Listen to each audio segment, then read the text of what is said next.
I guess that's the word. Thank you for all for coming. This is the very first time that Autodesk has ever had this leadership forum. And we did one back in June. We tried to get this on our own, and we did it, and it went over really well. And then all of a sudden Autodesk said they were going to do it, and so they gave us the opportunity to have this meeting here today too. So it is, you know, having the state in the state that it's in, and being here a long time, being a stakeholder in Nevada. You know, we're not moving anywhere. We have to figure out, you know, what are we going to do to get this state get back going again. And so it's our little way of trying to have a cross conversation, get some people who might not normally be involved with Autodesk design products in a room together and see what happens. So we moved here in 1977. This is our 33rd, on the 10th of this month, 33 years ago, we opened our doors on West Charleston. So we've been here a long time. We feel like we're pretty heavily invested in Las Vegas. We've done a lot of business with hundreds, if not thousands, of organizations across the state. And so we're feeling, you know, the same economic crush. And we wanted to do something to try and invigorate that. What happened back in 2007, as some of these technologies were coming together, you know, we sell to land surveyors, we sell to IT systems to people, and we sell design products. And because this city is relatively new, most everything here is designed in CAD, or a lot of things are designed in CAD. It's not like New York City or something where you've got these ancient drawings and that sort of thing. So it's a relatively new city, so I mean, I just kind of came up with the idea, let's start stitching this stuff together. Let's start bringing everything together. And we came up with this idea of the virtual Vegas Valley. Because most of the customers were using Autodesk technology, they're all using the internet, we thought that we could start some sort of collaborative conversation about, let's do this stuff virtually, let's do this stuff with digital. So first part of the year, we tripped across this Nevada Commission on Economic Development document.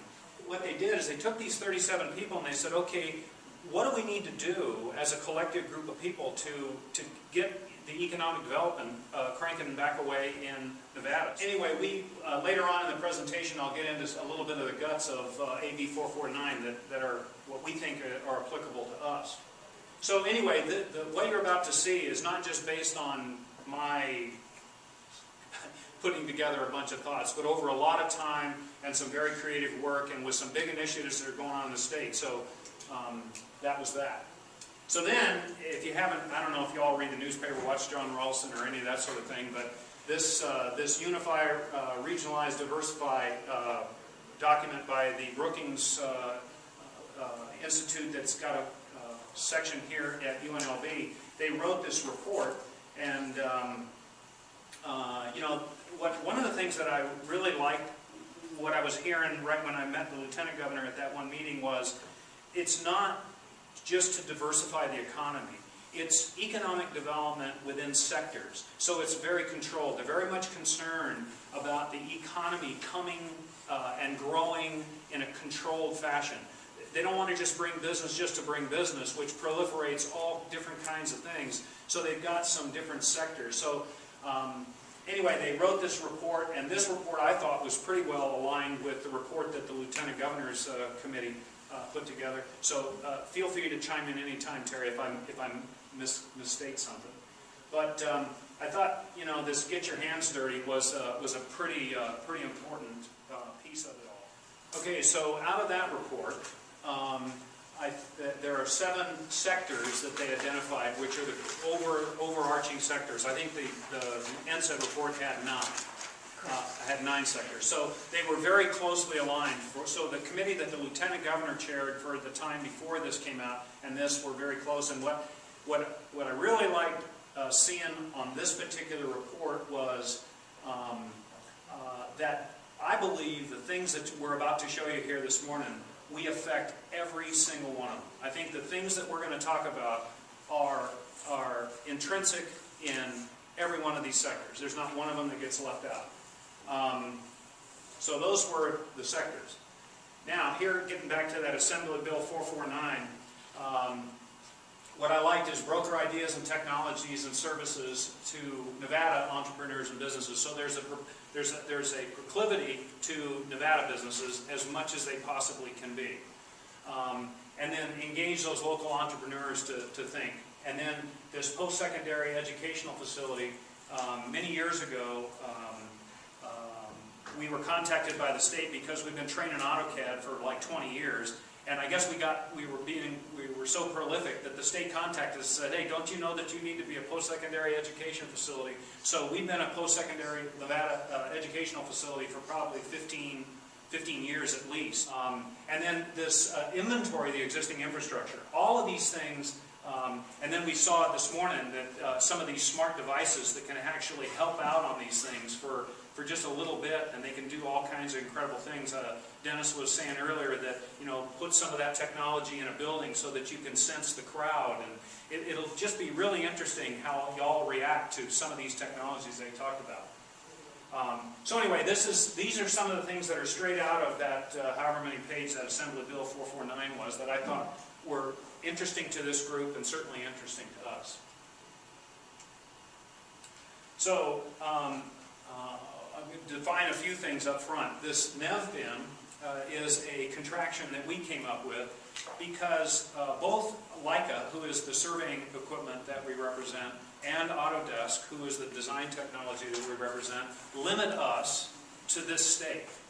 So our name of the company is Holman's of Nevada, and so what might be looked at as a limiting factor to some people actually becomes our passion, because we're Holman's of Nevada, Inc. So so what we tried to do is, building information modeling is a global trend and a global reality. So we just thought we would kind of Nevada it up a little bit and call it NevBIM, give it a little character for our state. Now, some of you are obviously in the building and design industry, so you know what building information modeling, or you've heard that term before. I think the real key word is the one I turned into red. Building information modeling is not software. It's not some cockamamie scheme. It's a process. And I think when you talk about innovation, all the words that those fellows were talking about, if you didn't have a process, it wouldn't mean anything. So the nice thing about building information modeling, although Autodesk does a very good job of creating products that support building information modeling, they don't own the term. There's a dozen companies at least in their space that do building information models as well. So what I like about it is it's generic in definition, and but it really looks, instead of getting everything out of either specifications or drawings, we're turning to these models, these real live models that live in the cloud, as they talked about this morning. So that was one definition of building information modeling. We have another report I'll talk about in a minute, and it was commissioned by the Associated General Contractors. They brought a whole bunch of general contractors together from all across the country, and those that were doing BIM, and they created this report. And this is how they define building information modeling. But obviously, data-rich, object-oriented, intelligent, parametric, digital representation of a facility. So up until the point where we can get these three-dimensional models, we typically did everything on paper. Somebody gets a drawing, somebody gets a specification, and they have to look through a set of drawings and make this stuff come about. Maybe Joe, if you want to jump in and talk through some of this slide, that would be great. Sure. So again, Holman's has been here for 25 years with Autodesk, talking to people about making decisions and making processes off of a 2D world. What we've spent the last few years doing is trying to move our customers and our community from this 2D world that's got a lot of breakdown between this organization, part of the organization is focused on these items, and the data doesn't flow really well to the other parts of the organization. Some of you are small to medium businesses, others are enterprises or large organizations that have different groups within that have to collaborate in different ways. So what we're trying to show people is new business processes that will allow you to collaborate across your entity, across other entities, get people more involved earlier on to make better decisions. A lot of what the reports speak to is getting different people at the table to have the conversation, and we appreciate you all being part of our conversation, but we want to work through a lot of the wrinkles in the office where the temperature is right and the timing's okay, and then have everything go a lot more seamlessly when it's time to execute and we're actually out there and everybody's blood, sweat, and tears is on the line as a community. So it's that idea of building things virtually, understanding how that whole business ecosystem is a part of it, and then going out and executing on your ideas. So anyway, the other thing is this build a project twice, and I think that's all about this collaboration that they were talking about.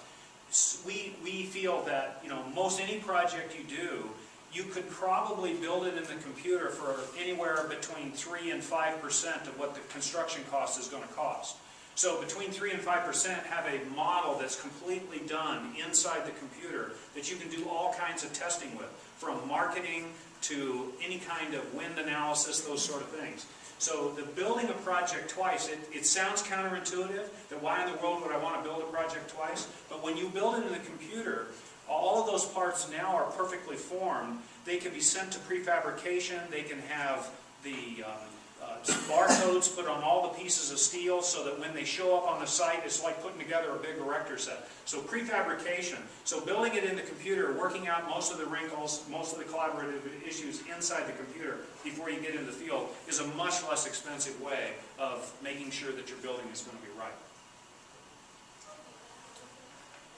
All right, now we're into bold Nevada infrastructure initiatives. The picture on the lower left is one of Brad's babies. But the last session we had both the architect and the contractor here, and it was really interesting that when the architect designs the building, it's a design build. When the contractor gets a hold of it, it actually becomes an as-built project. And what was so unusual for me to hear, it was the first time I ever heard it, is where the architect was given credit to the contractor that they made their model better. And I thought that was really an interesting comment, that the architect only designs it to a certain point. At that point in time, the contractor takes ownership of that model, and the contractor makes sure that that model is more rich and more accurate going forward. It was the first time I ever saw those two industries so complementary of one another. Really cool. So anyway, that is a real live, the new City Hall is done in a building information model, so something we can all relate to. This talk's going on and on. I clipped this picture of one rendering of the UNLV stadium that would be on the UNLV campus. We're doing some work with UNLV right now, and so that one's close to my heart because we're working with UNLV in the first place. So I thought this would be a good representation of some of these big projects that need to come together. Of course, when you live in Las Vegas, they're all big projects, whether it's I-15 or whether it's City Center or what have you. They're all big projects. But it's a great example of you know, the social aspects, the community aspects, the revenue aspects coming together into the model.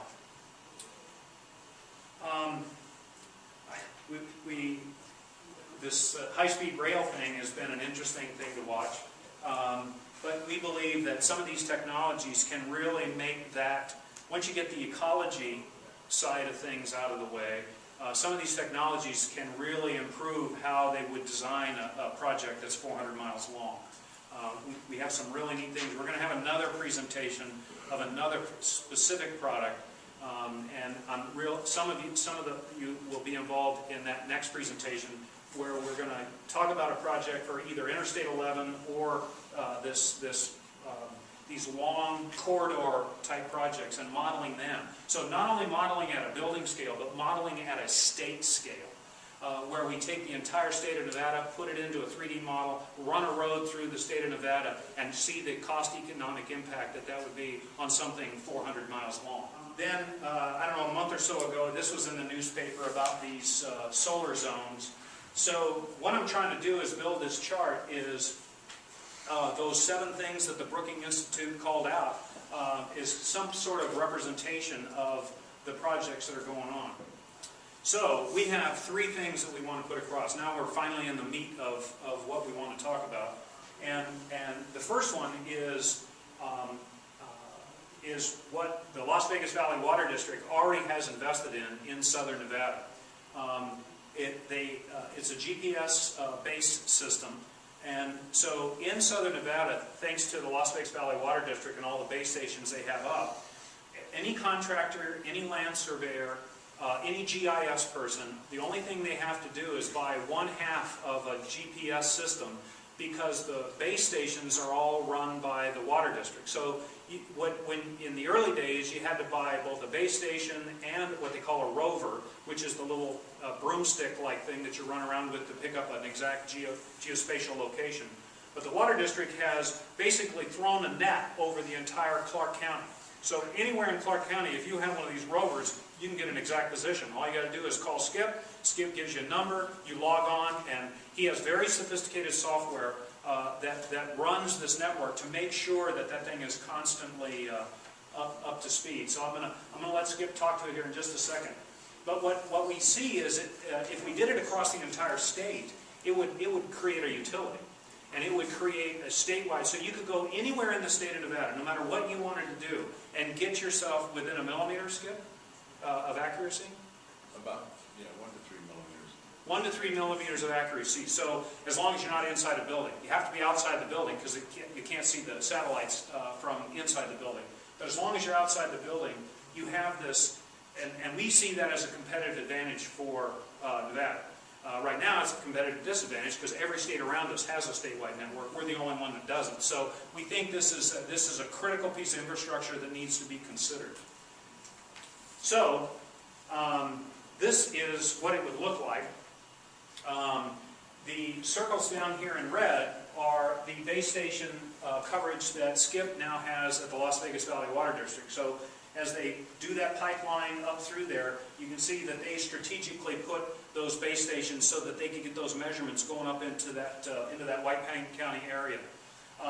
So those are there. Now I guessed at these, but I know that northern Nevada has a coalition of 5 counties that have some kind of network capability. I don't think it's as sophisticated as Skip's, but so the black circles are infrastructure that's probably already there. I know that we've sold base stations to the Ruby mine up here, and then I know that the mines up in northern Nevada have. So of the total of 63 base stations that it would require, these funny looking things, and that's what a rover looks like. That's what the person goes around finding the points. We only need a balance of 47, and that's probably less than that. We could completely cover the state of Nevada so that 1 to 3 millimeters, we could have every single project controlled to that level of accuracy. Why don't you, if you can say a few words about that investment and what that's meant to you, Skip? Well, the Water District currently, along with Southern Nevada Water Authority, we actually have maintain and operate 14 base stations. 9 of them which belong to us, and the other ones we have some joint ventures with State of Nevada Department of Transportation. They have 2 of them, one in Alamo and one in Searchlight. And they also allow us to use one of their facilities in Glendale where we have one of our base stations. So we basically right now run kind of the east side of the state. We have base stations that run from Laughlin,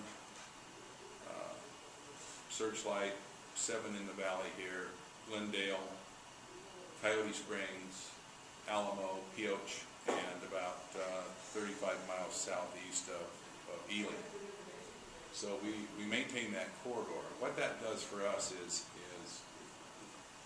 basically double the amount of GPS units that we had, so we didn't have to buy anything additional. Because with these base stations alive now, we just need one person with one rover to go out and be able to do any of the surveying work that they do. The other thing about this is, if you're aware that the state is broken up into 3 zones under state plane. So there's the east, the central, and the west zone. So state plane zones are typically kind of hard to cross. But with the GPS network, since we broadcast raw data and they're all tied to the NGS network, we have 7 of our sites right now that are actually called core sites, continuously operated reference stations, and they're tied to the CORS network, which is out of Virginia, and it's part of the NGS system. So we actually feed data to them, they archive it, and then they give it back to people as they want it, along with what we publish on our own FTP site. But with using raw data, it doesn't matter which zone you're in, because then the data can be converted on the fly at the rover side, and it doesn't have to create anything additional computations or anything. And Jason's group has been working with this a lot, especially on the GIS side and on the KTM side, for making sure that all the facilities are located. So what we do is we make sure that all of our facilities, when they're being, as they're newest or going in, are actually located. We have a position on these to 2 or 3 millimeters accuracy, exactly where they are under the ground. So leaks, repairs, anything, we can go right back to them. The problem we have is some of the older stuff, so we have to wait for a leak to happen, then we go find out where it's at. But that's typical with anything as we're trying to update all this stuff. As far as a nationwide or a statewide network is concerned, I think it would be beneficial, for one of the reasons I mentioned, is because no matter what zone you're in, you can always work. The nice thing is, then they're all tied together. So if you wanted to run a highway project from the south all the way up through the north, if you can see, you're going to be crossing the east, central, and the west zones to get to that Highway 11, as we were talking about Interstate 11. So you would be crossing all these time zones. One of the problems that the rail has been having is going into California. Well, once you go into a different state, then their state plane network is completely different than what Nevada has. So I think, I'm not sure if they're going to UTM or not, which is a universal translocator projection, which is across the entire United States. So that can also happen, but those are the things that would have to be kind of thought about to put these all together. So, thank you. And I would think, Skip, that you would say that by putting in the base station for your enterprise, it has been a tremendous cost savings as compared to doing it any other way. Oh, it's in the way. Yeah. So we, to complete this thing, to take what Skip has and complete it, I like what Les used to say about the price of 2 school buses. So it's probably for $1.5 million or so, we could completely have the state completely covered down to 1 to 3 millimeter accuracy. So that we think that this is that it minimizes budget duplication. Once the state takes it over as something, then everybody can participate. We think it would positively affect every one of those sectors. And then the other thing that they're talking about, you saw that that car that was driving itself, that Google car. That's something down the line that you could even have, this network could guide cars down the roads, those kinds of things. I mean, that's kind of spacey to think about right now, but that's the kind of power and agriculture and all that sort of thing. So that's one. 2 is the BIM process adoption. Certainly MGM and Freedom Group and Whiting Turner have done this BIM adoption, and what in the ENR 500 2 years ago, it was at 50%. So the biggest contractors in the United States, up to 50% of them were already, and that was in 2009, had already adopted BIM. I think we're, again, like the statewide network, the other states have statewide networks. I think we're a little behind in that capacity. I think we're a little behind in BIM adoption too. This is another thing that we are passionate about for the state of Nevada. Just like in the early days we were passionate about getting people off the drawing board and getting them into CAD, now we take them out of CAD and take them into this building information modeling. We think that when you, like he was talking, if you take 100,000 computers in 1 second, then the price is still the same. So if everybody adopts the BIM adoption, it gets smoother for everybody. If you have just a few people that have adopted it, it's clunky no matter what you're doing. So here it comes back in that post-secondary training.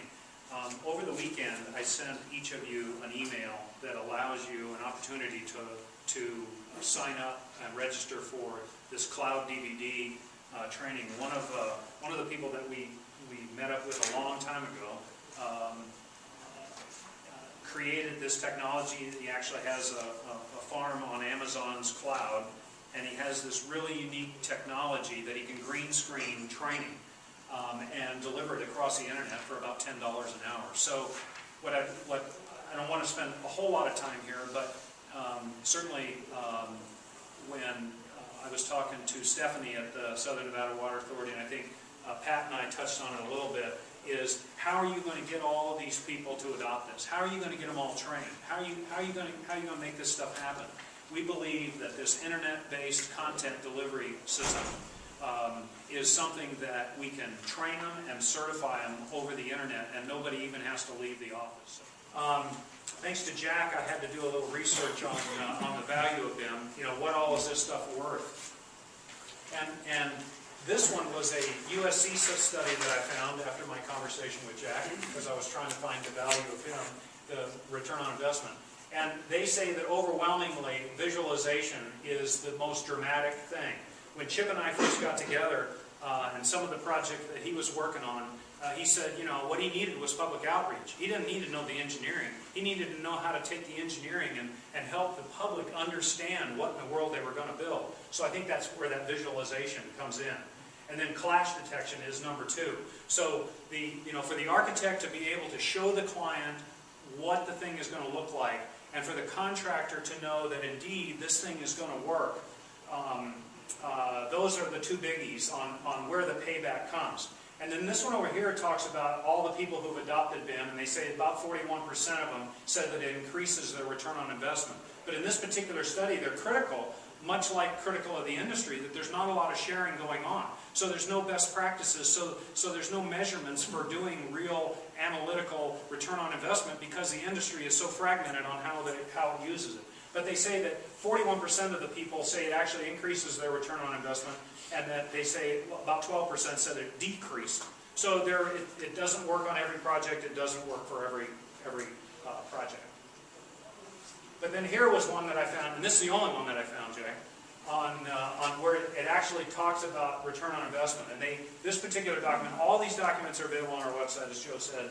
But this particular document contrasts 6 different projects of different sizes, of different durations, and anywhere from a 36% return on investment up to a 1,654% return on investment. And I think most of that, when those numbers get really dramatic like that, is on project delays and cost of money. You know, if you fall behind in the project, the bank's charging you interest and all that sort of thing, and those numbers start to go off the chart. So, but you know, RFIs, change orders, schedule delays, schedule overruns, all of those kinds of things. So the results confirm the overall high return on investment BIM to the owner, suggesting that regardless of the size and scope of the project, implementation of BIM can be a vital tool. So it's the owner getting involved, and I think Tom, you mentioned to me that when Tom, and I don't want to take, you correct me if I'm paraphrasing you wrong, if you try and do a BIM project without the owner being involved, you can't do it. The owner has to be involved on the BIM project in order for a BIM project to work. So, you know, the feds have beat us all to it. They've adopted BIM across the board. It's mandated. The hospital, the VA hospital, was a BIM project. There's one going in, Joe. Is it some kind of GSA project? Is it Downtown, the ice building. Yeah. And so all of these folks have already adopted BIM. And Kathy, the Nellis Air Force Base, they've adopted BIM. Sometimes haven't implemented as much maybe as what everybody would want, but certainly the adoption's there. So the feds have already done it. What we found in doing some of the research, there are a number of states that have done this adoption. Here's an, I think, 11-page report where you could just take and optically character recognize it. In fact, it's in you can swipe it and put it right into Word. The PDF is not protected. And I just took and changed everywhere it said Wisconsin, made it Nevada, so that we have a Nevada template for adopting BIM. And so there's a state that's already done it. It shows all the guidelines for all the architects and engineers who are doing any business with the state. And then I got these kind of in reverse order, but back to the statewide network, the GPS network. Our neighbor to the north, Oregon, has the same reference network that Skip has. So if I-11 ever did come to fruition, our neighbor to the north's already ready for it, and we could tie right into their network. Most of the states that have already done these statewide networks, even if they're competing brands of networks, they still can tie those networks together and use them in an interstate fashion. So this is the big thing, and you know, we like to think that for 30-some years we've been somewhat of a team member to businesses in Nevada, supplying technology as we bumped and ground across every technology that's ever changed. And some of our longtime customers have cursed at us for, well, last year you sold me this and now we got it this year. And they have the same issue that we do. But we've been at this a long time. This is the website that Joe talked about, holmansmd.com. And on the front page we have a section called Downloads and Docs. And Garrett is the master of keeping this thing current. But we try and there's one here called NevBIM, a document, and we have all kinds of business drivers. We have documents and case studies and things across all different kinds of industries where people can go get information. And every time we find something more, like the Brookings report or any of those kinds of things, we try and continue to keep this thing populated so that anybody can get to this information anytime they want.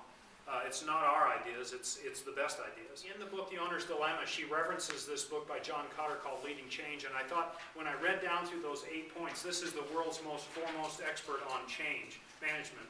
And I looked down through that, and Nevada's got a sense of urgency. We're trying to create a coalition. We've got some kind of vision and some kind of strategy. Communicating that, empowering broad-based action, bringing a lot of people together. Generating the short-term wins, look for some pilot projects that we actually do something on, consolidating the gains into more productive change, and then anchoring the new approaches into the culture, which they talked about in there. So this is an awesome book as well, but you can go on and on. So here's the recap. Those are the 3 things that we're suggesting, that you know, we're there to help you however we can. If we can cross-tie people together, like somewhat we've done here today, if you said there was somebody in that room, do you know anybody that does this? That's kind of what we are. We're in a brokering position. We're kind of in a technology brokering position. And so, you know, hooking the right people up with the right people. And what Commissioner Maxfield told me that was very impactful for me was, you know, Nevada not only has to get itself going again, but it has to compete with Utah, it has to compete with California, it has to compete with Arizona. We have to be competitive. So you can't just do a little bit because you want to. Those other states that are looking for that economic development, in fact, I think there was something in the newspaper this morning that your committee has like 400, you've talked to 400 organizations just in the newspaper this morning. Not all 400 are going to be there. So you're going to be competing. We, collectively, are going to be competing for that economic diversity. So. And then what Mr. Murrow says, break it into chunks and get going. So you can contact us. I think most of you know Joe or me or what have you. So that's just a reference. Again, thanks to Autodesk for allowing us to put this on, and thanks to all of you for showing up.